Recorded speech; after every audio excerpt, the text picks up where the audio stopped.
Session before we start. There is no capacity for Zoom at this location.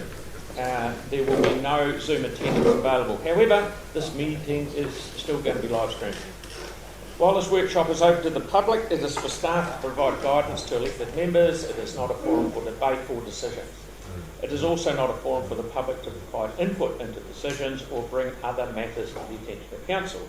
If a member of the public does want to provide input, please talk to staff and they will help you have your say. So now we have Central City Noise Plan Change 21, options and preferred options discussion. We have Holly and Darren here who are going to give us, talk us through Plan Change 21. Thank you. Thank you, Mayor. Kia ora, councillors. Thanks for having us here today. I'm Darren Bridget, Team Leader in City Planning. I'm here with Holly Gardner, Senior Planner in City Planning. As Mayor May just said, we're here today to speak about Plan Change 21, which is to do with Central City noise. We were last with you on the 25th of February. Since then, Holly has, has been leading a project team on this, and with planning support, acoustic support and QS support, working through a lot of technical details and working out a number of options to do with the Central City noise. The intention following today and feedback from yourselves is to go to pre-notification, informal engagement throughout June and get important public and industry feedback on the preferred option and the alternative options that we'll be deciding on.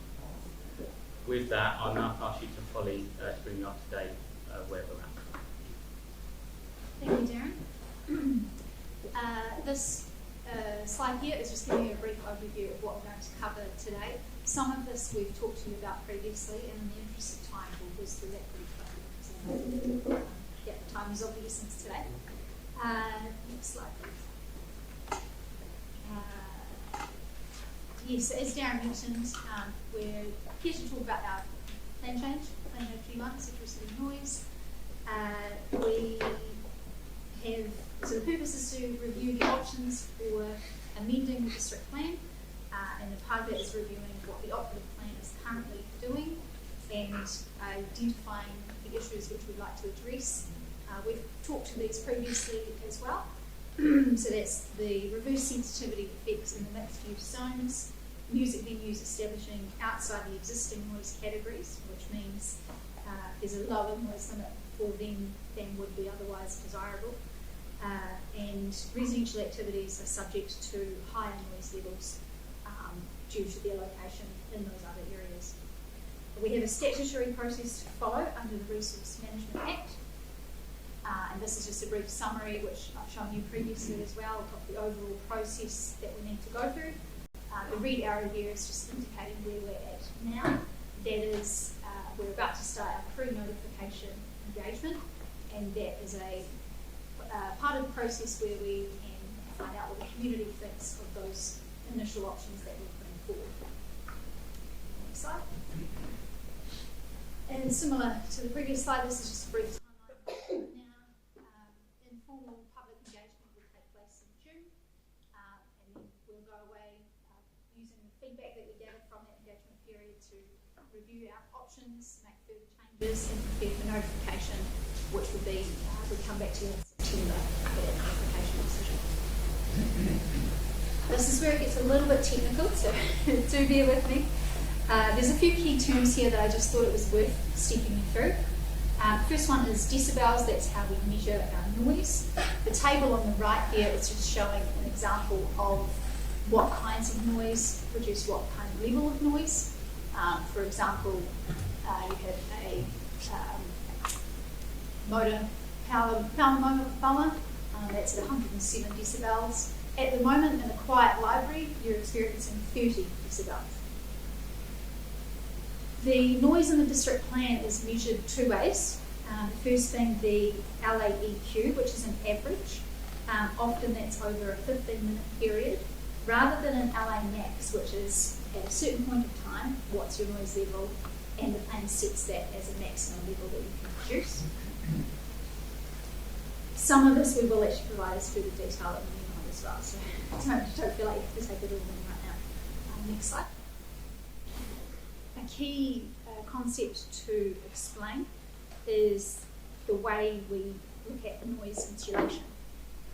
The pictures here are an attempt to convey what we mean by those terms. The first is an external to internal noise reduction. What that means is the plan usually specifies, for example, 35 decibels as noise reduction for the facade of a building. And as the top picture is demonstrating, you have a high level of noise outside, your facade has your acoustic insulation, and it's designed to reduce the amount of noise that you experience inside. And so the noise insulation plan is saying, for example, you need an external to internal noise reduction of 35 decibels.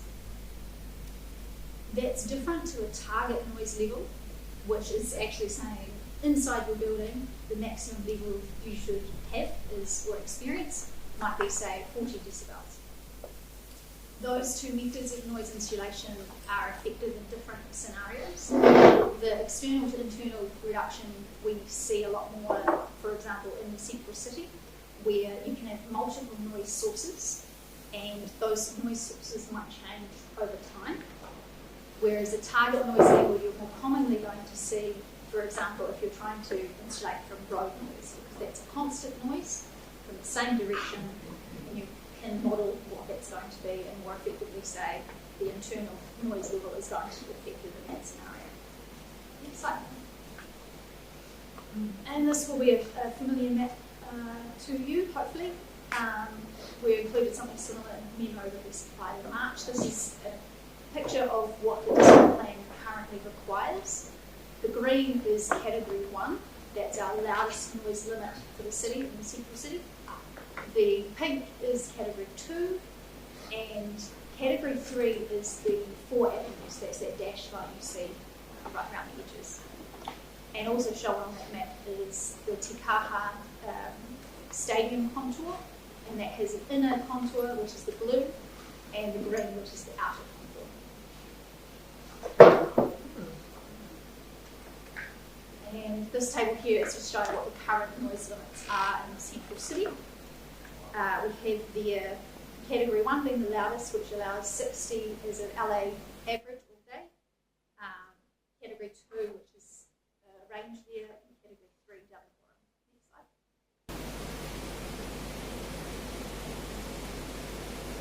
This is conveying the insulation requirements that the district plan currently sets out. We have a facade reduction for category 2 and category 3. There's also a facade reduction for the stadium as well, and that is the same as category 2 and category 3. You'll note there that the noise provisions for insulation came in at a couple of different stages over the last few years. The categories that we see, they came in 2015, and the stadium contours came in 2022. Next slide. This is also showing further insulation requirements that we have in the plan. Again, these ones came in 2015. The key difference there is the road noise, which is required within 40 metres of arterial roads, main distributed roads and local roads. And that one has an option of internal to external or a noise level, and that's just what's in the current plan now, which we're looking to address as part of the plan page. Next. As a part of our early investigative work, we've looked at where residential activity is currently situated across the city. This gives a high-level indication of what's happening. The data used for this is updated sporadically, so very much an indication. Blue being everything that was in before 2015, red between 2015 and 2021, green being after 2022. So, and this is just a quick summary of issues that we've identified. Reverse sensitivity, which we mentioned before, the noise limits, which are seen as too restrictive, particularly in areas which have developed organically as nightlife spots. And across the plan, those insulation requirements There are noise standards for mechanical ventilation, so if you choose to provide ventilation, there's a noise limit that is set, but that is a choice you have, which means if it's a hot summer's day, open your windows, but that insulation is not as effective, and that's something we're looking to address as part of the plan change as well. We've looked a little bit at what happens in other cities across New Zealand. You'll note here, I think it's quite interesting to note, the noise limits across other central cities is pretty similar to what we have for our current Category 1. The key difference is that for somewhere like Auckland, the 60 dB average noise limit applies to the whole city centre zone. For example, that extends from Britomart right up to Karangahape Road. Whereas our Category 1, you might recall from that map I showed earlier, is quite a small block, including the area of what used to be Salt Square. And that's something that we've really considered in our options. Next slide. Moving ahead to, I think, really what we're all here for today, which is what are the options that we're thinking about and what's our preferred option. Key thing I want to stress here is that in all of the options we've considered, the insulation requirements for the stadium will remain in place. We're not proposing to change them.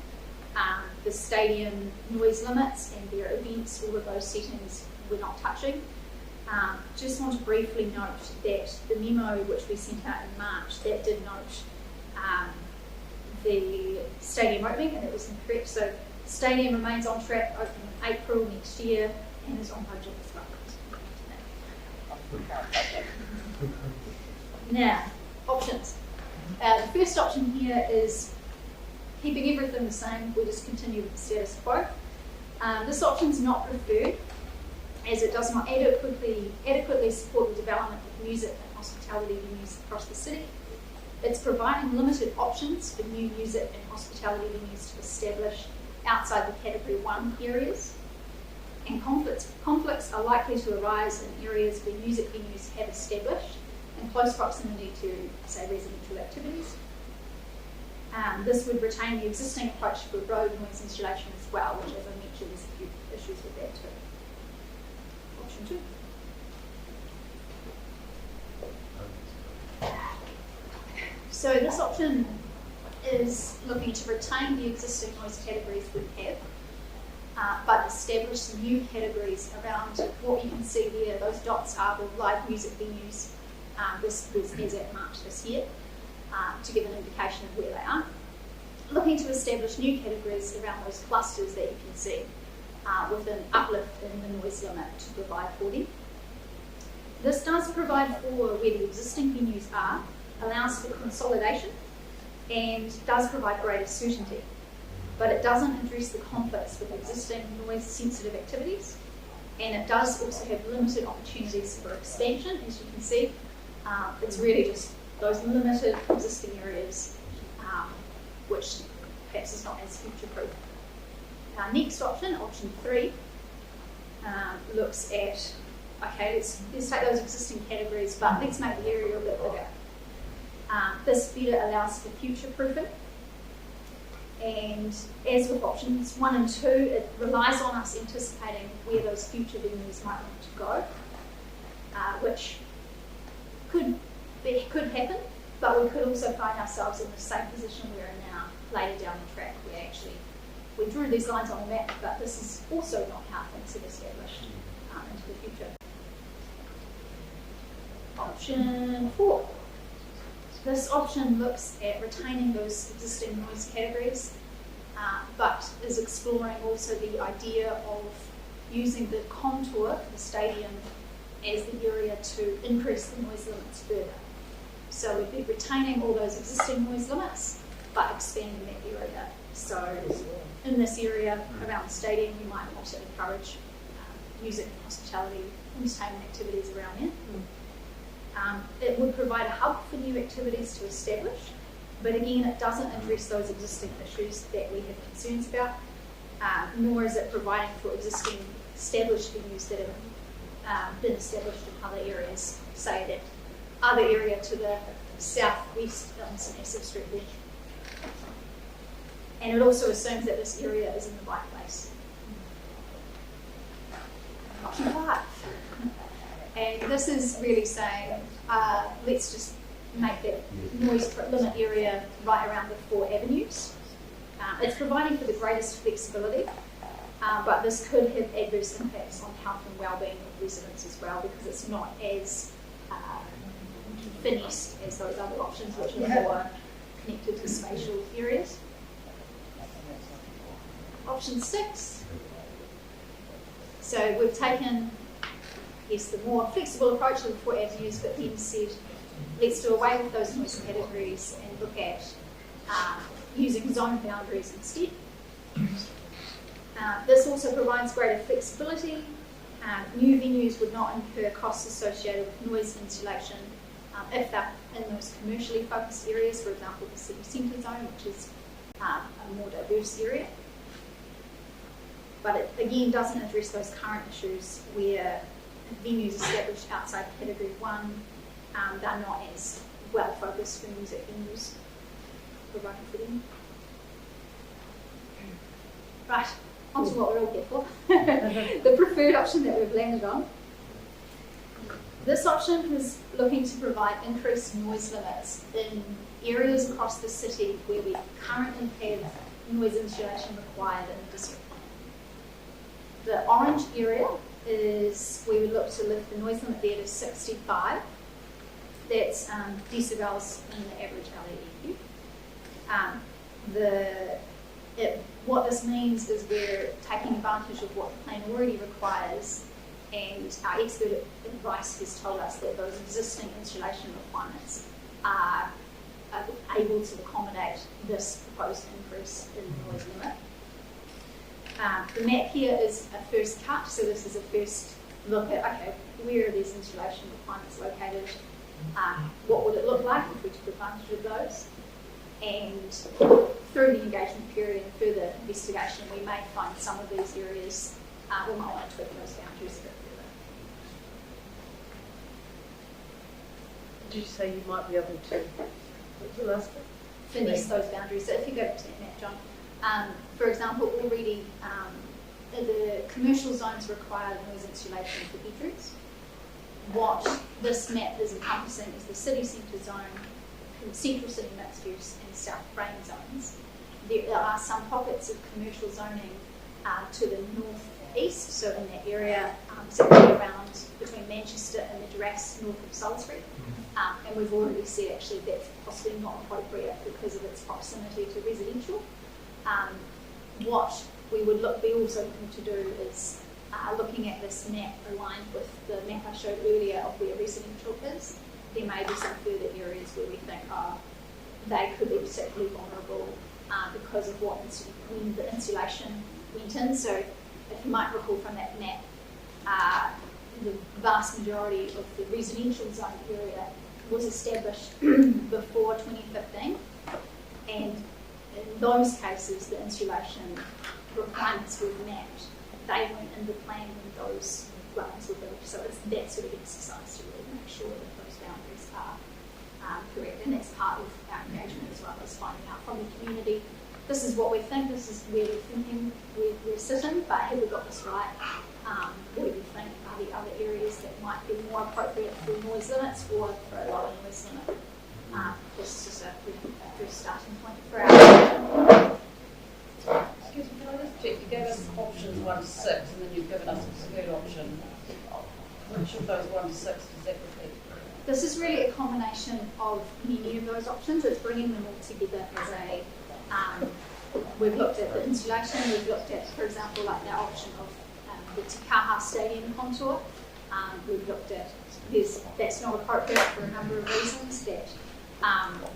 That's a best guess about where we think the noise limit might be. But what this option is doing is widening the area, providing more flexibility, which is, I think, a little more future-proofed because we're providing a larger space for noisier activities to be. So, recognising that we have the big venues of the Avenue and Happy Park there, Yes. is this accommodating of the Avenue staying in Happy Park? It's a good question. The noise settings for Hagley Park are actually based on temporary events, and those noise limits associated with temporary events is not something that we propose to look at as part of the plan change. Okay. So those would all be left alone. But higher. Okay. Yes, they are. That's right. Yeah, you must be. I'm not pushing you at all. Are you? Yeah. Yes, yeah, we're down to the little. Yeah. All right. Yeah. Then I'll get into the question. You're right. You're fine. That's okay.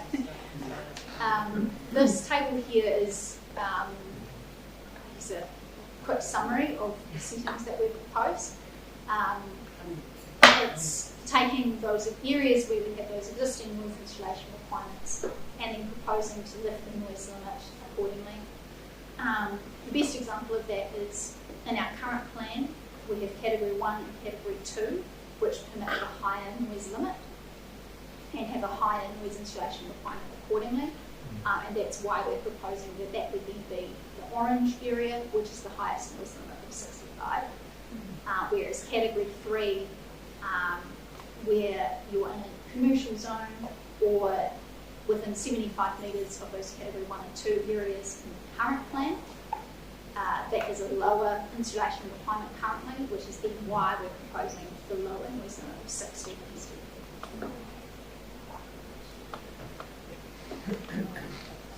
And this is looking at the noise insulation settings themselves. We're not proposing to change what's currently required in the plan. The only thing we're suggesting to add is mechanical ventilation requirements, because of what I mentioned before that if you don't require mechanical ventilation on a hot day, the insulation that the house provides is not going to be as effective because you've got the window open. And for the road noise insulation, we're looking to instead specify a target noise insulation level rather than the current plan gives you an option of both a target noise level and an external to internal noise reduction. So we're saying actually those two options is not as effective as the target noise level. This is the key thing here is that approach is consistent with the rule that came in with Plan Change 5E, which updated the rule outside the central city. So with road noise in the central city, we're simply looking to bring that as a consistent approach across into the central city as well.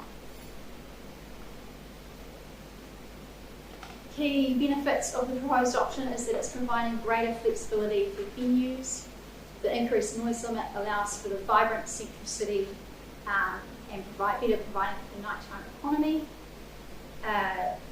The existing noise insulation requirements are sufficient to allow for the increased noise limit with proposed in this preferred option. Key costs are that the insulation for sensitive activities is not increasing because we're keeping it the same, but there is a trade-off here that existing sensitive activities that have some insulation will be provided for, but there may be those, like I mentioned, established before 2015 that could be subject to more noise. And a key thing to note is that conflicts are still likely to occur where the noise limit is applied to an area that was lower before. Overall, we think the balance between noise limits and insulation requirements is reflected in this option, and is the nature of what is to be expected in a mixed-use city centre environment. So, next steps. Consultation for 4 weeks in June with our options and preferred option to find out what the community thinks. We'll continue our analysis of feedback received and update the provisions accordingly. We'll continue our ongoing analysis, and we would come back in early September with a preferred option proposal that we would seek to formally notify. And if that gets the tip, then we would be looking to notify with a formal submissions period between September and October. That is me. I'm sure there's lots of questions. Yeah, just before you get into questions, there is a non-regulatory piece of work still going on Yes, around central city noise as well to support this. Holly, that was fantastic. It was really good. Fantastic presentation. You've certainly done one hell of a lot of work, and the old story is not never going to please everyone all of the time. But we have some No, questions. speak up. I'm just kidding. Thank you so much for your work on this. Just, are we able to bring up the preferred option map? Just an example question. So Duck Central, for example, that had a number of complaints made. Yes, that's So right. the area changes to 65, so you're around the stadium. Would that then make them compliant for doing what they were trying to do? Off the top of my head, I'm not sure what their noise emissions were. The noise limit would be higher. So where they are currently, it would have been a 60 dB limit, so we would be going to 65. Yeah. What it would mean for the likes of Duck Central, for example, is because we're lifting that noise limit, the insulation they'd be required to comply if it's needed is less. Yeah. So the gap between your noise limit and that insulation would essentially better able to meet in the middle. Whereas currently, for example, if you're in a category 3 area, that noise limit is 45, and then we're taking that higher, so the insulation would be less. So We can get back to you on the actual. Yes. Yeah. There's more technical info to come in. Yeah, I think before we go and so it's really important that we understand sort of what business this is going to allow businesses to be able to do, and examples on who might not be compliant currently, whether this would then make them compliant. Like that's really important for us and the public to know.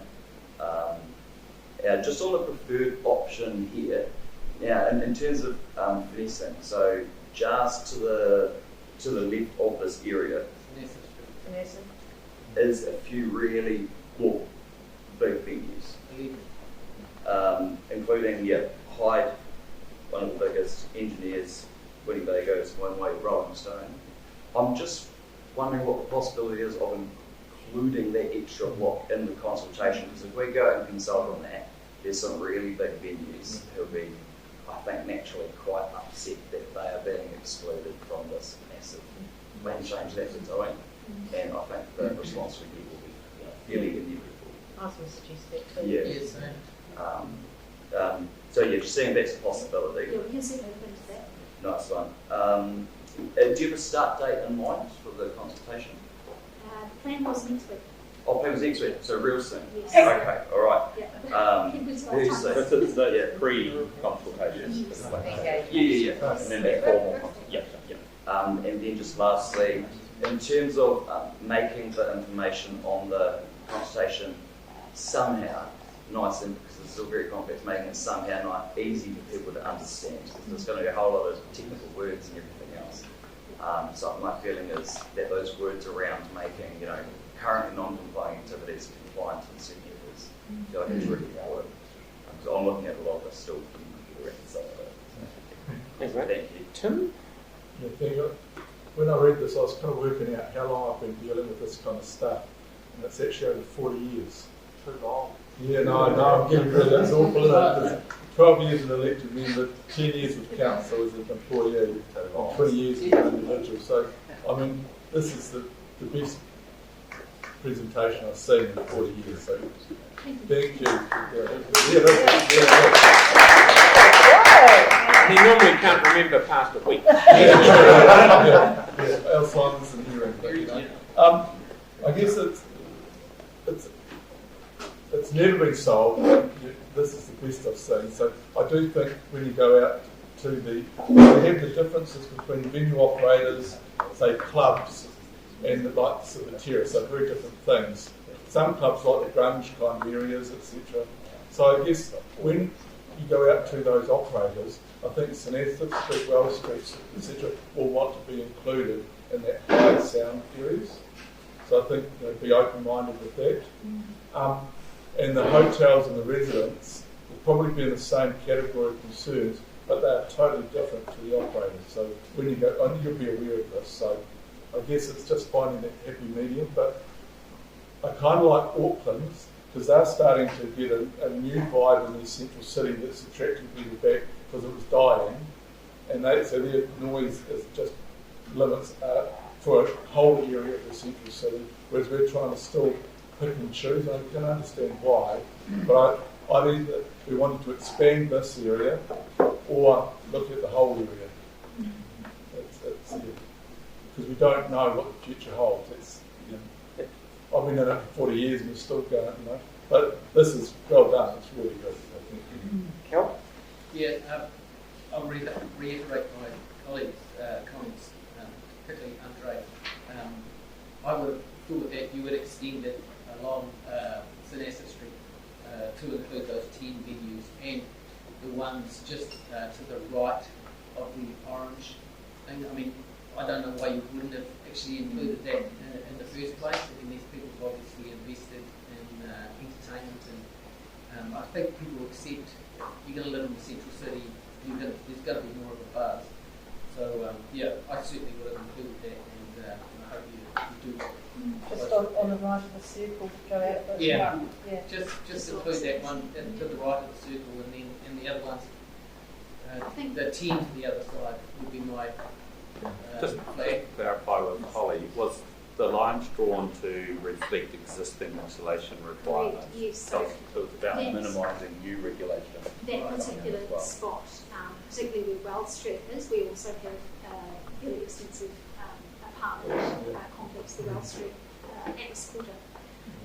So those are the sorts of things that we'll definitely consider. But I take your point, there is quite a cluster just in that spot, which is currently green. So I think we can certainly look at it for And something I would else hazard we to could do guess that they were there first. Yeah. So let's go with the rest. Thank you, Cal. To me, that takes priority. Vic, Tyler, Sarah. Two questions. The first, I might have missed it. When you go out to consult, how many options are you going out with? Plan was to put forward these options as they are. So this is all part of when we do a plan change, we look at a number of different options and consider what might be appropriate, what's the best fit. I think as they're presented here, there is a lot to it, but it is degrees of very similar options. So we've gone from status quo, which is really that's what's existing now. So while it's an option, it's what do we do if we do nothing? And then the other options are really iterations of a number of different types. Feedback we get is that often is that our consultations are overcomplicated, and my gut is that to put 7 options here, it's probably too many. I don't know what anyone else in the room thinks about that, but that's my first point about that. I think we can definitely discuss how to package that with the engagement. You want to simplify it? Yeah, Yeah, would be my preference. that's absolutely. These are the things. And then my second one is at a higher level, one of our strategic objectives is getting more people living in the city. I know we want a vibrant nightlife, but getting more people living, working in the city. With your preferred option, do you think that's more permissive or more restrictive of trying to encourage that and achieve that goal? So that the third option is more permissive of live music. Sorry, I missed Yeah, it's the residential. We're trying to get people to live in the central city. So I appreciate that we've got different objectives here with, being able to encourage and facilitate live entertainment. But one of our overarching strategic goals is around getting people to live in the central city. So putting aside the objectives in relation to improving the nightlife, is your preferred option more permissive or more restrictive of getting people to live in the central city? I'm just concerned about the intersection of the two objectives. I think it's certainly because we're retaining those existing installations, we're not proposing to touch that. And our expert advice has told us those installation settings are sufficient to protect sleep. While it appears that the central city would become noisier because of that the lines are drawn differently, really it's trying to find that balance between the two. So I think it's more permissive of hospitality, providing more options for them. But in terms of this residential side of things, I think essentially we're continuing what we've currently got. So it's no worse. Yeah. But we can provide more information. Yeah. So where noise is being increased, there's going to be insulation as the mitigation. Yeah. There's a whole range of as you see, a whole range of options, and it kind of covers both extremes. And when you're at this extreme, you might be saying, well, actually, all of that cost falls on the venues. When you're at that extreme, all of that cost falls on the residential, and we are I literally... appreciate it's a balancing act. Yeah, but in the it's middle. not on lose sight of those overarching objectives that we have about trying to increase people living in our city, central city. Yeah, I agree. Kia ora, mine was very similar to Vince. But the question I've got is around external facades and also balconies. So there'll be no restrictions in being able to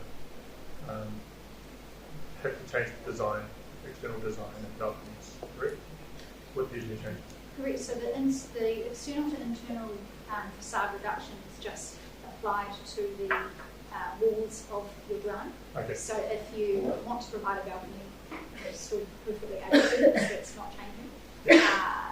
Acknowledging that, depending on where you are, that balcony is in central city, so it will be a bit louder than suburbs. That's great to know. Thank you. That's all good. Yeah. Thanks. I'm still not quite clear why we've gone for 65 when other cities do 60 and seem to have relatively vibrant front lights. Like, I'm just trying to work out why we've chosen that one and what the evidence is on that. It's really like Darren said, it's that medium of how loud we want our nightlife hospitality continues to be versus what the plan currently provides for. So where we have our category 1, category 2 areas, the insulation is required for both bedrooms and other habitable spaces. So it's in some cases more than what those other areas may require. So therefore it would accommodate the 65. But I didn't really go into it here, but we had looked at the different noise limits from 45, 60, 65 up to 70. That upper noise limit we found wasn't viable for residents. It was just too costly to ask them to insulate adequately to provide for that. So that is also technical information which we consider. And there'll be a map there that shows somewhere like areas of existing residential that have increased noise limits on it, so that people get an idea of where residents might be impacted.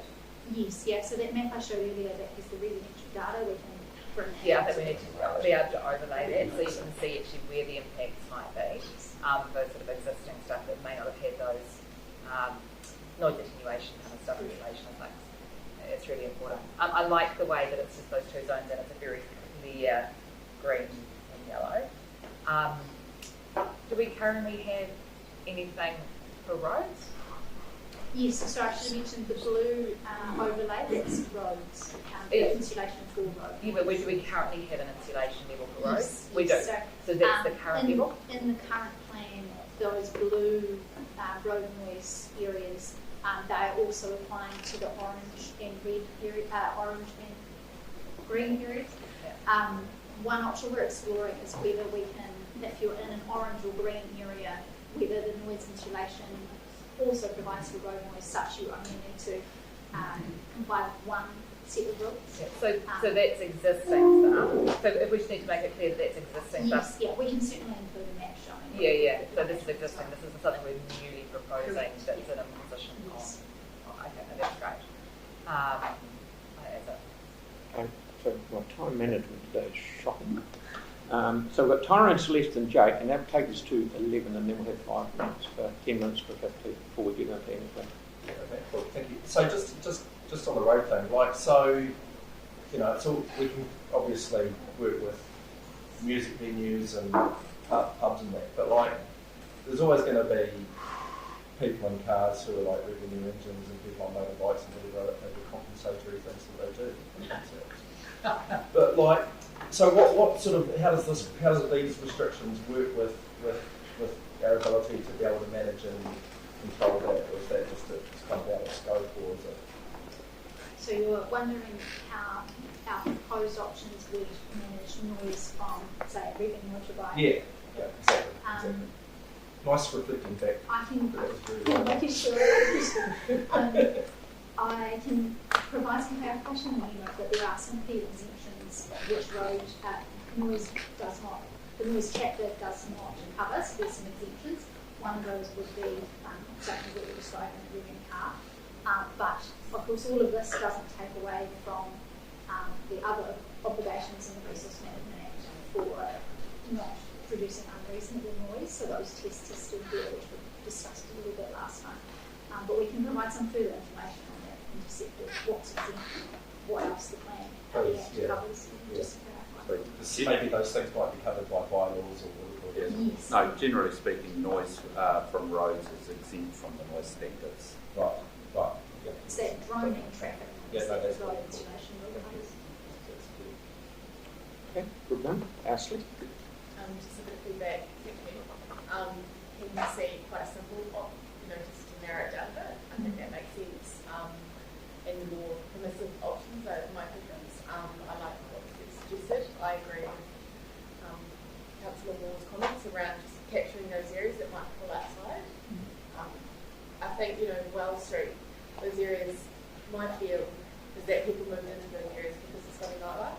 It's sort of the appeal. So it would be strange that that becomes an area that has a slightly more restrictive activity. With the areas, just a quick clarification, so if we extended it outside the areas that have the same insulation settings, would they retrospectively lift up their settings? No, so where it's existing, you wouldn't be required to retrospectively put in insulation.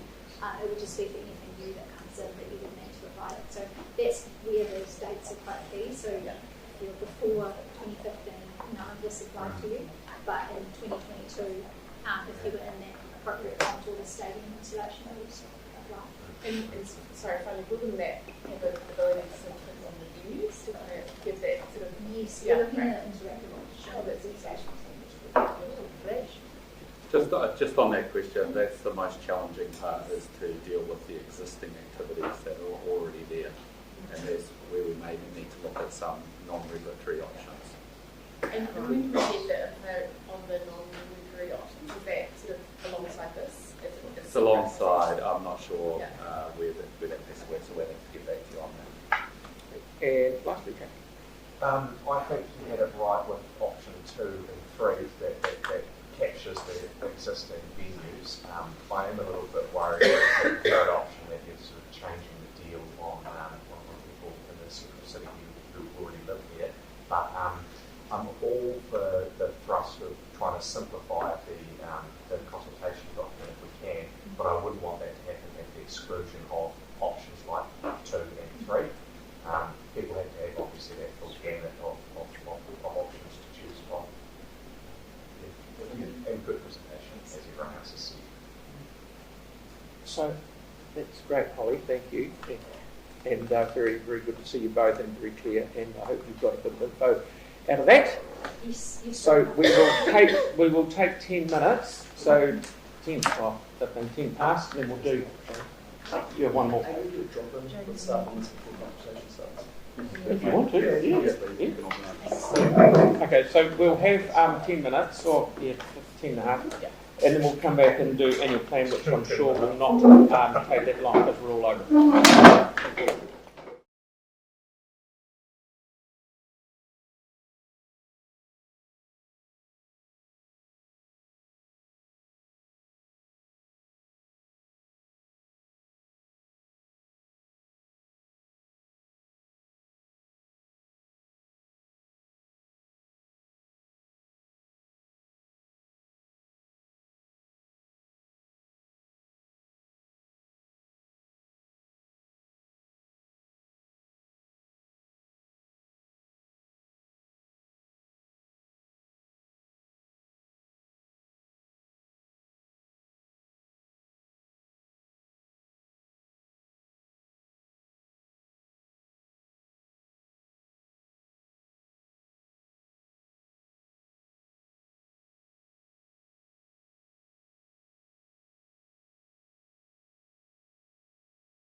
Thank you very much, everyone. Very much.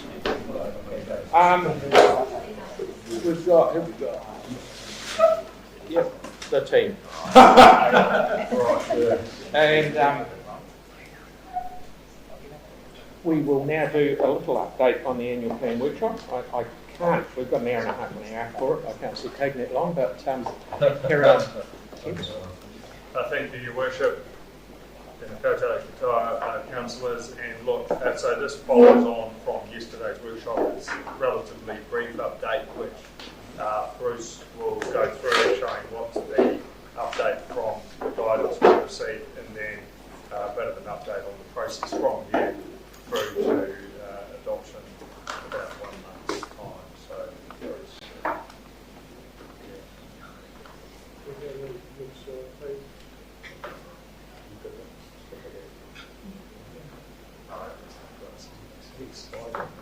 There we are, thank you. Okay, so you saw this slide yesterday. This is just a reminder. Draft annual plan 7.58. We reduced it slightly last Monday, and you gave us some direction last Thursday to get us down to yesterday's starting point of 7.77.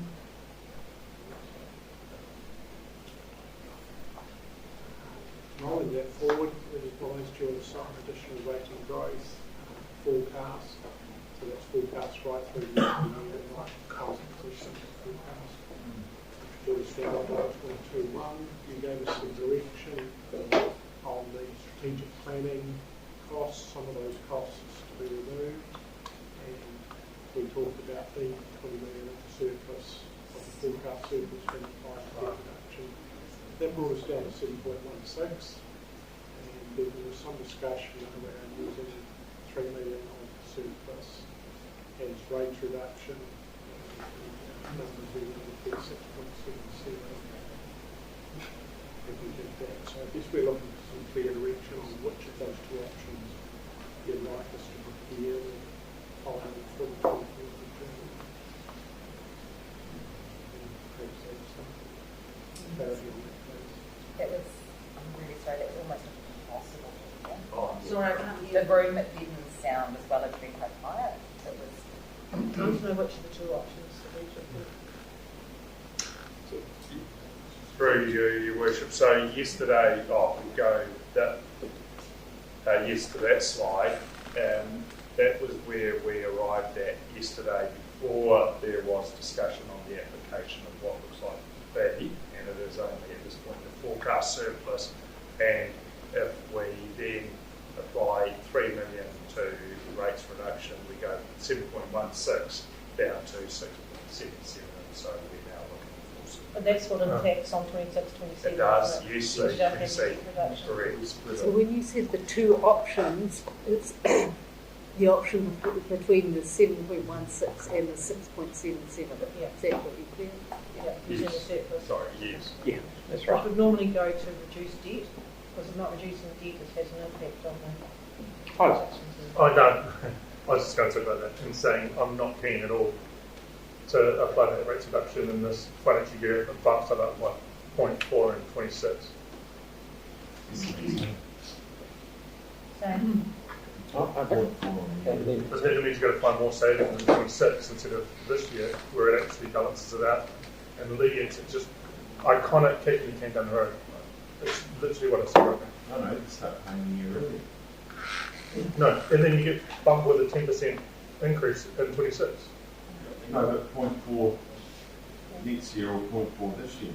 Who wants to stop paying now? Well, we've already found substantial savings this year. That's why it's I thought you said kicking the can down the road. Okay, carry on, everyone. You done, Tom? Hold on. Yeah. Vic? Thank you. Just on the tail end then of what Tyler said with respect to the 26-27. Isn't it correct that we spent a couple of hours yesterday talking about the savings options that we're going to be looking at? And does it follow then that if we get some of those across the line, that 10.4 could be reducing significantly?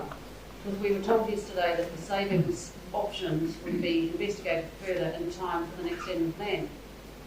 Through you, that's yes. Some of the savings options do have flow-on effects into subsequent years, which we haven't yet been able to do. Yeah. So even if a small number of those were adopted, we can be reasonably certain that that 10.48 will reduce. Through you again, Your Worship, some of those savings options may or may not provide a reduction. So if I take, for example, the work we're doing on the assets and the depreciation in lives, we don't know where that might fall. So we can't bank those, but all we can say is they may. We haven't yet done that work. Well, my takeaway from yesterday was that there is some hope that there are further savings to be made. They are savings options which will have a knock-on effect of reducing the. Oh, that depends on the election. Yeah. Thank you. Samuel? Yeah, thank you for this. I agree with the 6.17. I actually thought that's where we got to yesterday. So it's good to see the two options, but the general, I mean, I suggest using 3 million of the 23 extra surplus, and I kind of took from the room it was kind of fine. Aaron was right in the sense of the rating for it, but like you say, we've got another annual thing to work through, and we're still paying down 20 million of debt from that surplus. I didn't get my way on, would have used more of it this year to reduce it, but I thought, sorry, maybe I got it wrong, I thought the 3 million was the compromise position. Of the 23 surplus, we put 3 towards the rates reduction and 20 towards debt. Yeah, that's what we discussed. Yeah. Tara? Sorry, I was just processing what Nancy noticed. So what is this? What's the size of the capital program that this assumes? Remind me. Yeah, around about, well, we're still doing some work on that, but around about $550 odd million plus. Ex-Takata. Oh, ex-Takata, yeah, 570, 550, but we're still finalising that agreement. That's the order of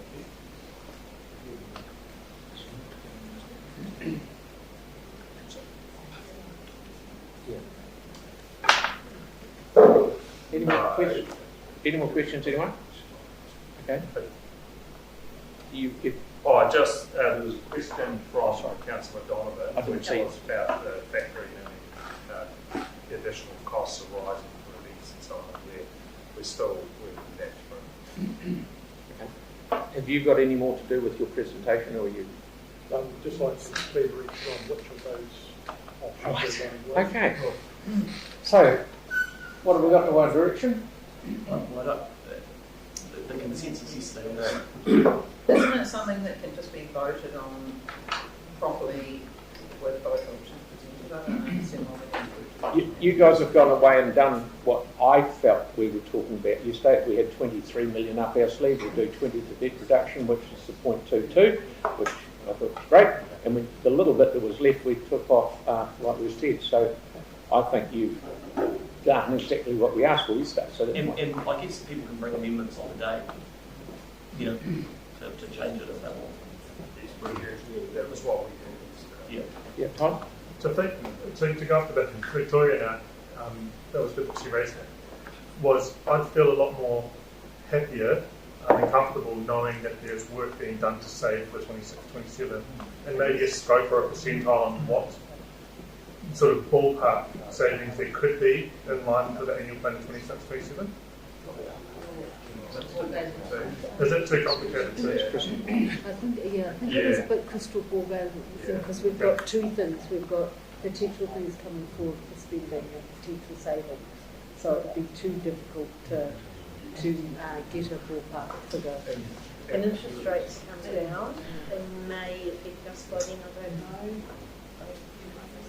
Oh, sorry, I was just going to say, also, if you think about the capital program we've done, some of that has gone into that subsequent year, and we go back. So the deferrals you're referring to? Yeah, and we haven't yet worked out what that effect is, but some of that capital work in itself may roll forward and so on. So, through you, Your Worship, to your question, there's probably a few too many moving parts for us to be able to give any real clarity on that 26, 27 figure. It is as it is at the present, but it will be subject to movement as we work through the process. Okay, then the last question is, in your experience, Peter, what's the kind of, how do I explain this?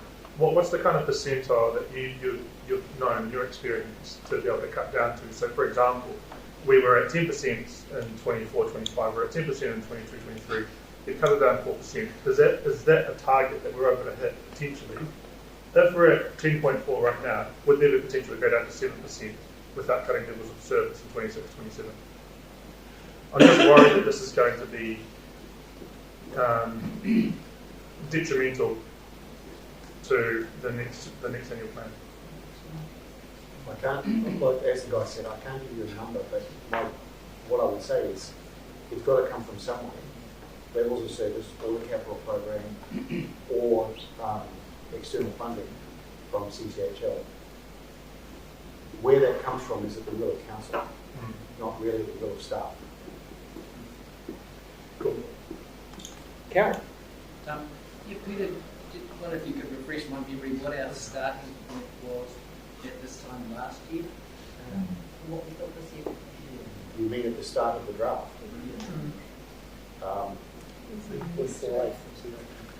Sorry? 8.48 was the LTP figure for this year. Yeah, but when we started the briefings, it was higher than that. Yeah, it was about 10. It always starts higher, significantly higher with all the ideas, and then comes down as they're filled out. So if you apply that same logic to that 10.48, is it the high starting point? I mean, I think this year you've used 14 million, potentially 17 million to reduce next year's rates. That's quite significant. And that's come from this year's surplus. There is no projected surplus for next year, so you can't assume that 10 million that it will become 7. But was this surplus predicted at the start of this year as well? No, it wasn't. We always project a zero surplus when we start the year. Celeste, please. My preference is to go for the when the surplus towards the rate production for the following year. I think there's a risk because we're talking about cutting costs, but we haven't anticipated, there are costs that we can't anticipate, like swimming that we've had this year. So we have something like this happen again next year, we bump, and then we have to make a big decrease following year. We just keep pushing things out. So I prefer a kind of a smoother path instead of hoping for the best. But I think we need to kind of not always cut it to the bone each year and then kind of push it out to the following year. So good mind with that. Okay, Sam? Well, I just probably need some clarity from the team around the comments around the storm stuff. So my understanding from the advice we got yesterday, and this has changed overnight, was the 20 million was to give us capacity if we needed it in terms of a contingency for some of the stuff that's occurred. Has that changed overnight? No, that's true. No, that's correct. Aaron and Mel. Yeah, so just for clarity, because people are talking about kicking the can down the road, but it's, you put on the 0.4 now, or you put it on next year, but it never comes off. It's just when you apply that, isn't it? That's right. Using the surplus for rate saving is a one-off. Right. Like we could put up rates 22% this year and have no rises for the next 3. But the ratepayers won't be overly happy. But that's essentially all that is. It's just the 0.4 is just moved, or am I missing something?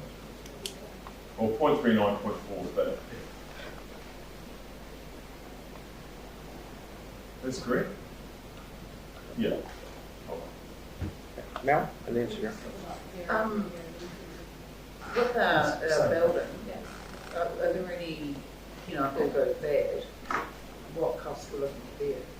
I mean, how big could that be? That could be something we need to factor in. The early indications, but we haven't got details from the engineer, was that he had not anticipated it to be significant, even if work was required. Sarah. My feedback, what it's worth, is that I agree with Sam. It's a pragmatic compromise, and it's what we kind of looked at yesterday. Most of it goes to debt, which we haven't done for the last few years. A small amount to reduce rates. acknowledging that there'll be a few amendments and things that pop up when we actually sign off the action plan itself, for Angry water stations, those kind of things. And yeah, I think it makes sense. Victoria. Can you remind me, please, what our current debt headroom is? Yes, through you broadly. So we have in the financial strategy a self-imposed limit of about $600 million, but in actual fact, currently we have, it's over $1 billion at the moment. So the debt headroom is and that has been part of the strategy, has been to ensure that's plenty of headroom. You've got the LGFA limit is 2.8 times operating revenue. We'd be a bit under 2.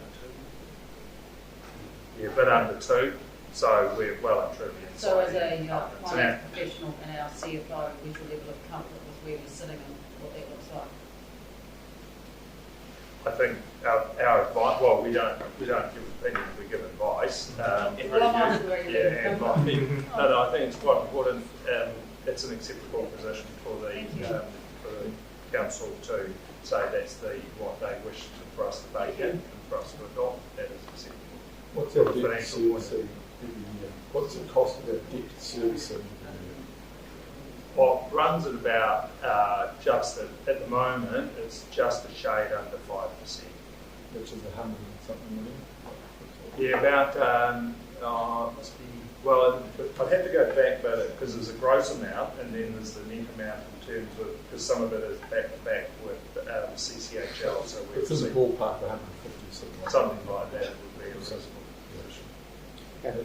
Now, one of the things that was interesting the other day, we were talking about rates and stuff like that. I talked to the head of CCHL, and he was saying to me that if they can get on top of that $440 million that we asked them to give us, which they did, we're allowed to, if he can attack that and get that down, because they've only been paying interest only on it ever since they got it, if that vanishes, he can give us $30 million a year more in dividend, because that's what it's costing them to service that bit of chunk. So we've got to give them all the help we can do to get them to. That's what they're doing. They're doing it now. Yeah, but so if we wait, it'll happen. Yep. I'd like an extra 30 mil. That's right. Been keeping them, isn't it? Okay. Any more questions? Or you guys got more? Good. Just a point to note, the 6.77 Te Kaha was 1.75 of that, so the rates increase fractionally over 5% plus Te Kaha. Next slide, please. That was just a question that was asked yesterday in terms of the future year projections through the balance of the LGP. So that was Councillor Hanson, wasn't it, asked for a 10-year? So it's going down. Well, it always goes down, doesn't it? In reality, it does. And then we fire something else in there. Yeah.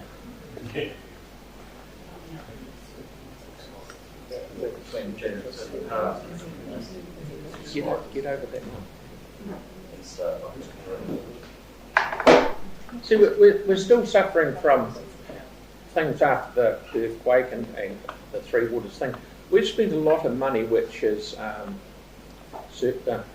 wouldn't say spare money, it's cost us the 140 odd million that we've had to put towards Parafiori, which that's finished, that doesn't happen again. We've spent millions on lowering a whole lot of the drinking water wells and putting all those blue caps on it. That's finished, so we've got over that lump. We're just quietly getting over the lumps that we've got, and we'll get back to business as usual if we can get some of our debt down, and that's the next thing we'll be going to attack.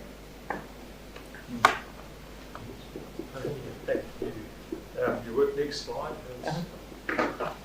Okay, the wrap up. Look, thank you for that. We'll go away and build the report for adoption based on the 677, which is, as the guy said, broadly 5% plus Te Kaha. We do have to get through audit and risk between now and the adoption period. So the documents we built, we'll do lots of sign-offs to certify the accuracy of the documents. And please, if you have any questions, Q&As about the annual plan, if you could get them in hopefully today, that gives us a chance to give you good advice back for the adoption meeting. And a reminder that amendments on the day will need a seconder and all the usual process around that. So thanks very much for your respect and cooperation and advice through the whole process. Thank you. Thank you very much. And also tomorrow, you got more? Oh, I just wondered if you did. Very small note on Councillor Johansson's question from yesterday about community boards. We've gone back and run through an analysis of all the board materials and submissions. We couldn't find anything in there that wasn't basically a minor operational change. There's decommissioning of an artwork, but these are all relatively operational things that are just dealt with in the course of business. We couldn't find anything in there that is missing from the annual plan per se. So that's just closing the loop on that question. There were a couple of things out that the boards had asked for out in the LTP as well. Yep. Tom? I'm not looking to change the world, but I wanted to ask the question on materiality. If we were going to make it easier for you to understand what materiality looks like, would it be easier to send an amendment in earlier than on the day? I'm not really sure I understand. So, in the long-term plan, there was amendments that were raised. They were all in different levels of sort of confinement. Yep. And they ranged from 40 grand to 3 million. And some of them were defined with material, some of them weren't. For example, I'm going to easily just tell everyone this now, that I'm looking into a student rate for pools. I'm wanting to know whether it's material or not and whether it's worth putting into the annual plan. Okay. Now, I'd suggest put it in as a question, and because they're kind of case specific. I mean, I know it sounds bureaucratic, but it's very hard to generalise around concepts. It's much easier if we see a proposal and a number to figure out what that means. Okay. So just whack it in as a question. If necessary, we'll talk to the guys in legal, and we'll come back to you with an answer. Okay. And also, our head of Vickers Sport will be able to give you some advice about that, because there's been some modelling about different rates as well. Yeah. So before. I mean, there's a question of whether it should have been consulted on as well, Yeah. so that all those different... We would add that to the advice. If we think it needs that, we would add that to the advice. Yeah. There was a great answer that come back actually. Yep. Sarah? Yeah, I just want to add though that just so Tyler's aware, we're not going to run into the same big issue that we ran into in the long-term plan, because we don't have the auditors here telling us what we can and can't even look at. So it's just our regular, do you have enough advice to make a decision on it, rather than, That's correct. We do run into some sort of formula-driven materiality equations from auditors. Yeah, we don't have that this time. Which were probably part of this So picture. we'll have the legislation, what the legislation says we can do. I wonder if we should bring the auditors back. Be helpful. There's a squeak at the end of the room. Okay. Sam, if you want to pay an extra 400,000 or whatever it is for them, but Oh, not per day to rule out amendments. Just to be clear, so I can see Alan looking quite grim and flummoxed over there, is there will be the matter that the legislation constrains it, and what you've consulted on and what you've heard and some legal stuff, so it's not a free for all. Am I putting words in your mouth, Alan, as you look frowning in the corner? Okay, thank you so much, ladies and gentlemen, for everything. Now, don't forget, tomorrow morning we're back at Hamilton at 9:30. No, there again.